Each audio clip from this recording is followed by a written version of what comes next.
Hey guys, welcome back to my channel beauty doll. मैं हूं डॉली। तो गाइस, कैसे हो आप लोग? आई होप सो कि आप लोग बहुत अच्छे होंगे गाइस। तो गाइस, सुबह का समय है और मैं हूं मम्मी के घर पर, क्योंकि मेरी मम्मी का कल आँखों का ऑपरेशन हुआ था। तो इसलिए फिर मैं यहीं रुक गई थी, क्योंकि मुझे ऐसा लगा कि मम्मी को ज़रूरत है। इस चक्कर में मुझे यहाँ रुकना पड़ गया है। तो मैं रुक तो गई हूँ मम्मी के घर पर, और फिर मैंने यहीं से ही अपने बच्चे को स्कूल भेजना भी स्टार्ट कर दिया है, क्योंकि मेरा घर और मम्मी का घर ज़्यादा दूर नहीं है और बच्चे का क्यों स्कूल मिस हो, इसलिए फिर मैंने सोचा कि यहीं से ही भेज देती हूँ बच्चे को।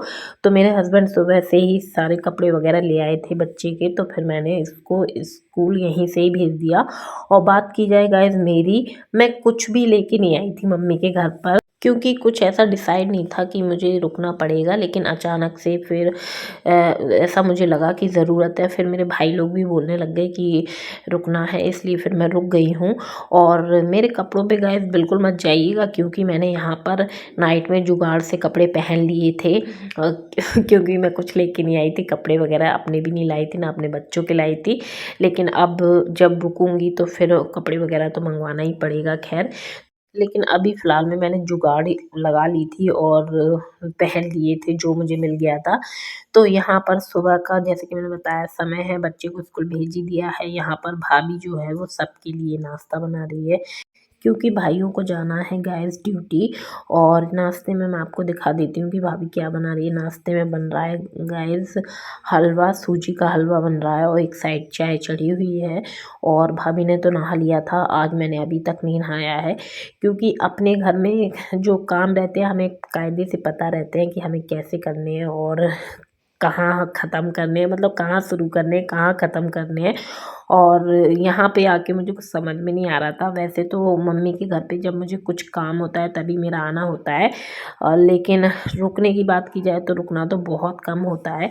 तो फ़िलहाल में अब मुझे जब यहाँ रुकना पड़ गया है, तो मैं बता देती हूँ कि एक्चुअल में मम्मी का आँखों का ऑपरेशन हुआ तो है ही, खैर। और साथ में छोटी वाली बहू की भी तबीयत ख़राब हो गई थी, और वैसे भी ज़रूरत है मम्मी को, क्योंकि समय से दवाई वगैरह देना और आँखों में दवाई वगैरह डालना, क्योंकि उन्हें कई सारी ड्रॉप दी हैं डॉक्टर ने डालने के लिए। तो एक आदमी तो उन्हें पर्टिकुलर चाहिए ही, तो इसलिए फिर डिसाइड यही रहा कि मैं 2-4 दिन यहाँ पर, हो सकता है मुझे लग जाएँ। तो यहाँ पर आप देख सकते हैं कि बच्चे सो के उठ गए हैं। पता नहीं ये बच्चे हम लोगों से पहले उठने की कोशिश क्यों करते हैं, जो कि अभी सर्दी का मौसम ही है। और आराम से, ये नहीं कि थोड़ा सा और सो ले ये लोग, मतलब जैसे ही थोड़ी बहुत आवाज़ होने लगती है तो ये तुरंत उन्हें पता चल जाता है कि सुबह हो गया और उठ जाओ। और बच्चे जैसे ही उठ जाते हैं ना, तो काम और ज़्यादा लेट हो जाते हैं, मतलब क्योंकि बच्चों को भी तो हमें समय देना होता है। वैसे तो अगर बच्चे सो रहे होते हैं तो बहुत जल्दी काम निपट जाते हैं, ये मेरा मानना है। खैर, और यहाँ पर सब लोग आराम से बैठ के नाश्ता कर रहे थे। मैंने नहाया नहीं था, तो मैंने सोचा कि मैं नहा लूँ तब नाश्ता करूँगी। लेकिन बहुत ज़्यादा काम थे, तो मुझे आज तो भाई ऐसे ही नाश्ता करना पड़ गया था, और मैंने नाश्ता कर लिया था। और कभी कभी होता है कि हम फंस जाते हैं, और अभी प्रेजेंट में काम की ज़रूरत है, ना कि अपना शेड्यूल बरकरार रखने की। तो वो तो अपने घर में ही चल पाता है, बाहर नहीं चल पाता। खैर, और यहाँ पर मेरी मम्मी को डॉक्टर ने दूसरे दिन बुलाया था चेकअप के लिए। तो यहाँ पर मेरा भाई और मेरे जो हस्बैंड हैं, दोनों लोग ही मम्मी को लेके जा रहे थे डॉक्टर के पास दिखाने के लिए। तो यहाँ पर भाई लोग और मेरे जो हस्बैंड है वो बैठ गए, और साथ में मेरी मम्मी भी हैं। तो ये तीनों लोग जा रहे हैं गाइस डॉक्टर के पास दिखाने के लिए। और ये जो मेरा छोटा वाला बेटा है, वो लोग जा रहे थे तो इतना रो रहा था, इतना रो रहा था, क्योंकि इसको भी जाना था। ये मतलब इसके डैडी कहीं पे भी जाते हैं, ड्यूटी भी जाते हैं, तो इसका ऐसे ही रोना शुरू हो जाता है। तो इसने बहुत देर गायद यहीं खड़े खड़े रोया। फिर मैंने जैसे तैसे इसको चुप कराया, और ये मेरे से जिद कर रहा था कि स्कूटी किससे चलो डैडी के पास और कि भले ये बोल नहीं पाता है, लेकिन समझा सब कुछ देता है, और मुझे अच्छे से समझ में आ रहा था ये क्या कहना चाहता है। और फिर उसके बाद गाइस वो लोग चले गए थे। तो यहाँ पर गाइस मैं लग गई थी साफ़ सफाई में और जो भी काम थे उसमें। और मेरी जो भाभी हैं उन वो भी काम कर रही थी बराबर से।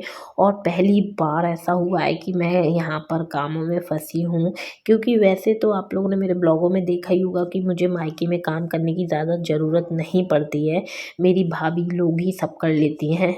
लेकिन गाइस अभी माहौल कुछ ऐसा बना हुआ है कि उन लोगों को मेरी ज़रूरत ही है एक तौर से। तो इसलिए फिर भाई मेरे से जितना हो सकता है मैं उतना उनकी ज़रूर हेल्प कराऊंगी जब तक रहूँगी यहाँ पर। और फिलहाल में तो मैं अभी ये कॉर्नर पे सोफ़े बिछा रही थी, क्योंकि सोफ़े के कवर बिछा रही थी, सॉरी। क्योंकि मेरी जो भाभी हैं वो कपड़े वगैरह धुल रही थी ऊपर छत पे, मशीन लगाए हुए थी।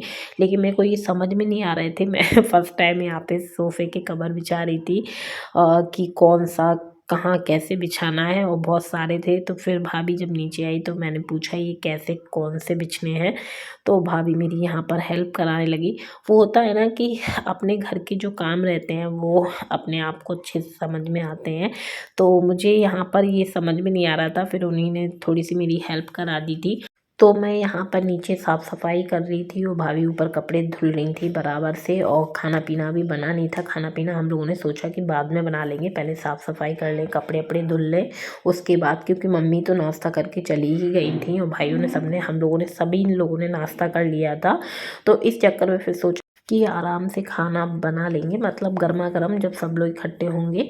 तो इसलिए फिर हम लोग जो और एक्स्ट्रा काम थे वो निपटाने लग गए थे। तो यहाँ की साफ़ सफाई सारी हॉल की हो ही गई थी। और ये बच्चे आराम से, आप देख सकते हैं, दोनों की दोनों बढ़िया खेल रहे थे। और जब ये खेलते होते हैं ना तो फिर काम जो है वो हम लोग आराम से निपटा लेते हैं। और जब इनका टैटे पैपे शुरू हो जाता है, रोना गाना, तब बहुत ज़्यादा दिक्कत हो जाती है।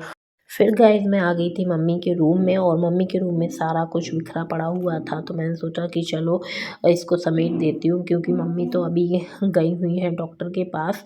तो यहाँ पर मैं जो भी सामान बिखरा पड़ा था तो मैं उसको अच्छे से लगाने लग गई थी। और जो कपड़े गंदे वगैरह निकालने थे वो सब मतलब निकालने लग गई थी। जैसे कि सोफ़े के कवर, ये जो अंदर का रूम है इसमें भी सोफ़े हुए डले हुए हैं, तो उसके कवर भी मैंने चेंज कर दिए थे। और बेडशीट जो है वो कल ही चेंज हुई थी, इस चक्कर में फिर मैंने चेंज नहीं की है।